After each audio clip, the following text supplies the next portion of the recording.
Salut les amis, on va de nouveau faire le papier pour le quintet de ce dimanche à Vincennes. On n'est pas passé loin la semaine dernière dans le prix de Diane. 4 bases, 3 à l'arrivée. Seul Calidia nous a fait faux bon. On va essayer de faire mieux encore et de trouver le quintet dans ce prix Bertrand de Loison, rebaptisé prix Race & Care. On fait le papier tout de suite.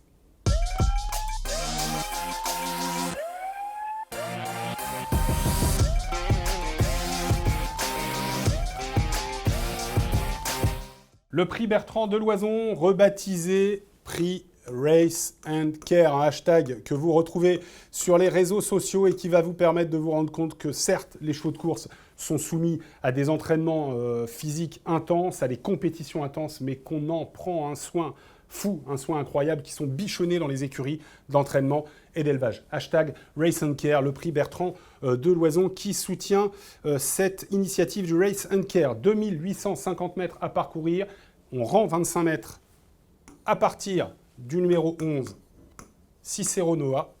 C'est une course dans laquelle on a, semble-t-il, des favoris assez solides. Donc le premier truc dans ce cas-là, c'est un conseil que je vous donne. Avant d'attaquer les chevaux qu'on va garder, il faut d'abord savoir ceux qu'on va éliminer.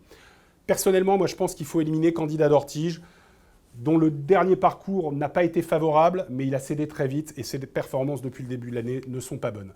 Je ne vais pas garder non plus Conchita Nagelilou. Vous voyez que depuis ses 2 bonnes perfs de début d'année, elle a du mal. La dernière course à Enghien de Conchita Nagelilou m'a pas plu. Elle a eu une course très correcte, elle n'a pas su jaillir pour finir et le lot est plus fort cette fois. BPAM avait eu un petit coup de boost au moment de son arrivée dans l'écurie de la famille Abrivard, chez Laurent et Alex Abrivard et Léo, mais depuis ça ne va pas. La dernière course à Vichy, certes contre de bons chevaux, franchement, moi, j'en veux pas de BPAM. Je pense qu'il n'a plus aucune marge dans cette catégorie. Quant à Blues Deslandiers, qui a couru 146 fois depuis le début de sa carrière, c'est un crève-cœur d'éliminer, de parler comme d'un interdit d'un cheval de ce niveau-là. Mais Blues Deslandiers, à 25 mètres, grande piste.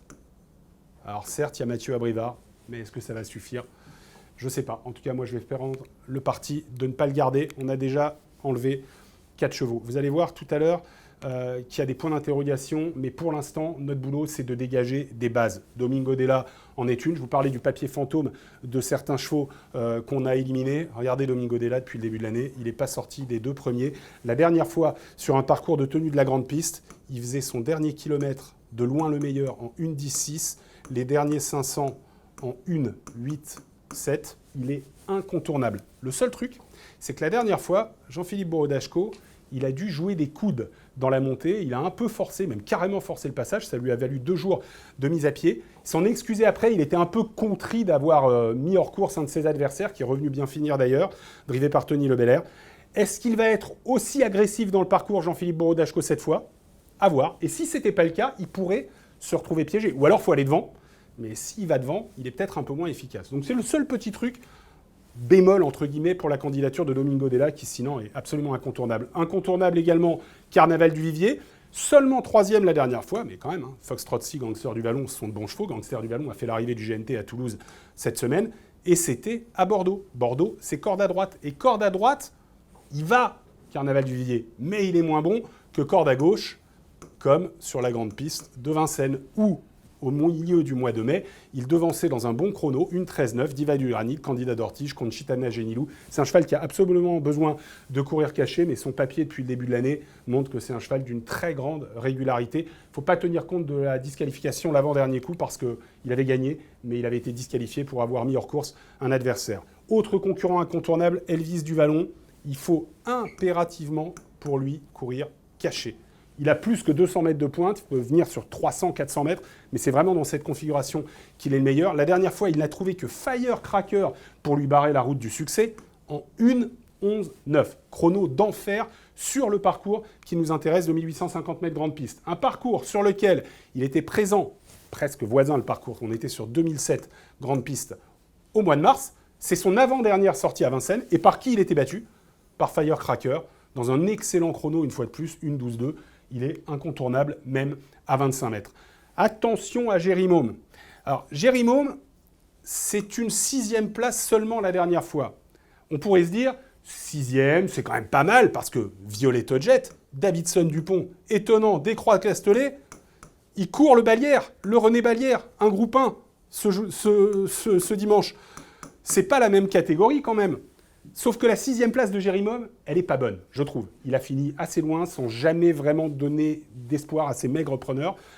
Le seul truc que nous a dit Luc Rollens, et c'est important, c'est que la dernière fois, Jérimum n'avait pas d'enraînement. Son entraîneur avait tenté de le mettre sans enraînement, ça n'a pas fonctionné, il va le remettre comme il était lors de sa dernière très bonne course à Vincennes. C'était une 2e place, derrière Violetta Jet, devant Fairy Wood, éclat de gloire. C'est quand même une super ligne, ça, pour Jérimum. S'il refait cette valeur-là, qui n'est pas lointaine, pour ce cheval pour lequel on parlait de prix d'Amérique il y a encore quelques années, eh bien, il va être à coup sûr dans le coup.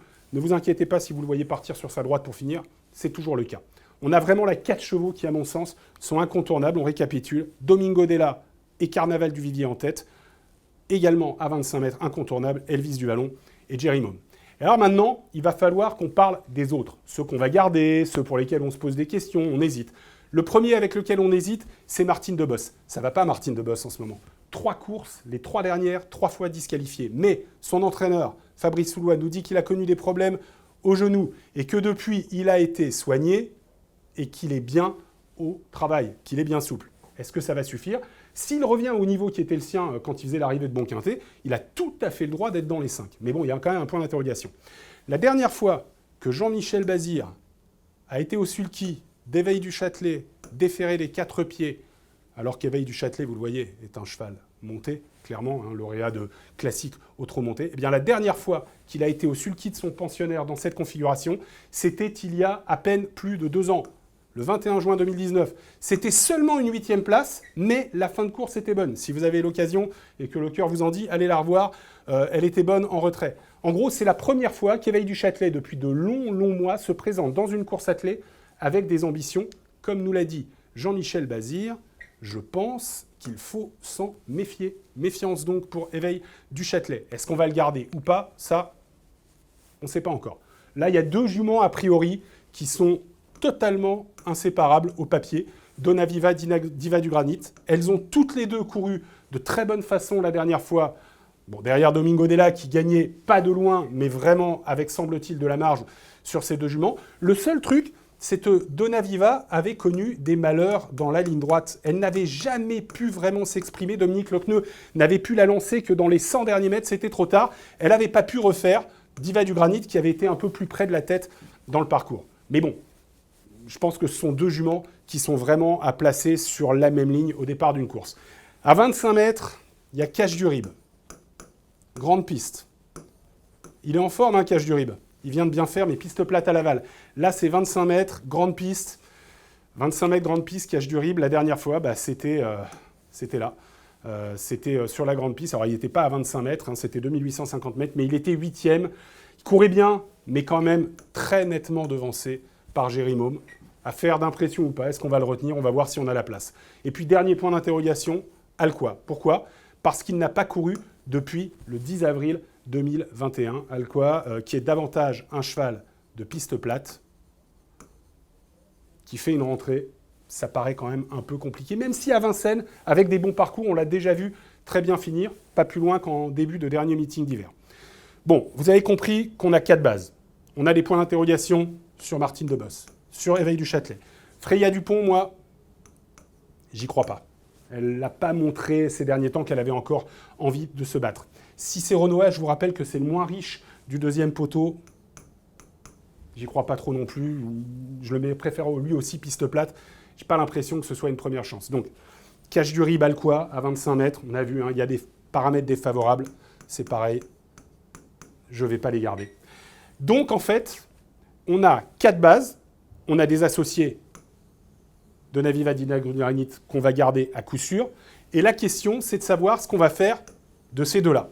Mais le truc à prendre en considération, c'est qu'on l'a vu, il y a des favoris qui vont être dans le coup, qui sont hyper solides. Donc plus on va étendre, plus on va rétrécir nos chances de faire du bénéfice. Donc, dans une course comme ça, moi, ce que je vous conseille, c'est de resserrer vos jeux pour essayer de toucher plus que ce qu'on a investi. Donc, finalement, Martine Deboss, Éveil du Châtelet, je ne vais pas les garder. Il y a quand même trop de points d'interrogation, de zones d'ombre. Je vous propose un quintet plus en ticket, parce que c'est l'heure de faire le ticket, les amis. Je vais mettre en tête le numéro 12, Elvis du Vallon. Mon petit truc, c'est que je pense que Jérimum s'il est à son meilleur niveau, est capable d'être deuxième. La troisième position pour Domingo Della, incontournable. Il peut gagner un Domingo Della. Après, c'est vraiment une affaire d'impression. Et puis, ensuite, les trois autres concurrents en vue du premier poteau, Donaviva, Dynastie du Granit et Carnaval du Vivier. 12, 15, 5, 6, 7 et 10.